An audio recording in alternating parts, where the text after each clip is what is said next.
Assalamualaikum warahmatullahi wabarakatuh. Waalaikumsalam warahmatullahi wabarakatuh.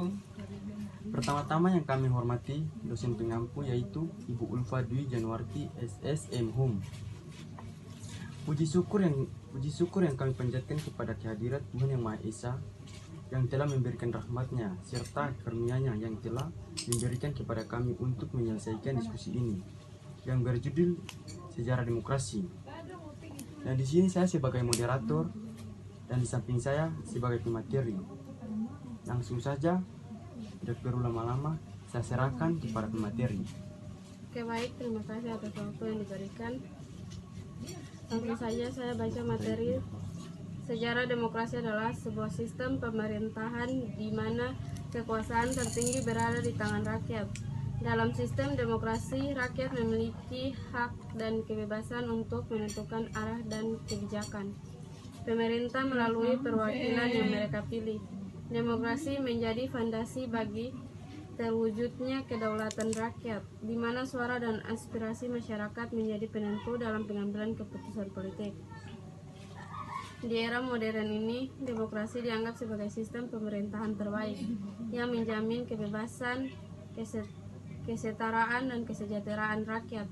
Lebih dari setengah negara di dunia saat ini menerapkan sistem demokrasi. Saya kembali kepada moderator. Baik. Apakah ada pertanyaan? Ya, saya ingin bertanya, di mana demokrasi pertama kali diterapkan dalam sejarah? Dalam sejarah konsep demokrasi pertama kali dipraktikkan di negara kota Polis, Athena pada abad ke-5 SM. Saat ini seluruh warga Athena berkumpul untuk membahas dan memutuskan masalah politik. Namun demokrasi langsung ini hanya melibatkan warga laki-laki dewasa, tidak termasuk perempuan, budak, dan pendatang. Kesimpulannya, sejarah demokrasi menunjukkan bahwa konsep pemerintahan yang berbasis pada kedaulatan rakyat telah melalui perjalanan panjang dan penuh dinamika. Berawal dari demokrasi langsung di Yunani kuno, khususnya di Athena. Demokrasi berkembang menjadi demokrasi perwakilan yang lebih kompleks seiring dengan perubahan zaman, budaya, dan teknologi. Demokrasi modern ditandai dengan prinsip-prinsip utama seperti kebebasan individu, persamaan hak, supremasi hukum, dan partisipasi rakyat dalam pemerintahan. Meski telah diadopsi secara luas di berbagai negara, penerapan demokrasi sering kali menghadapi tantangan seperti korupsi, ketimpangan sosial, dan upaya pelemahan institusi demokrasi. Perkembangan demokrasi juga mencerminkan adaptasinya terhadap konteks lokal.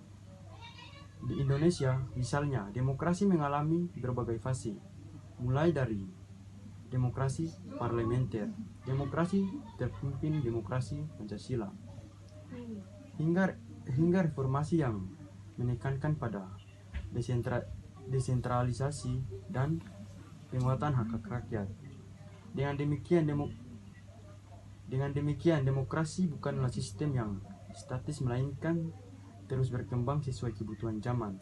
Namun, keberhasilan demokrasi sangat bergantung pada kesadaran, pendidikan, dan partisipasi aktif masyarakat untuk menjaga dan memperkuat nilai-nilai demokrasi itu sendiri.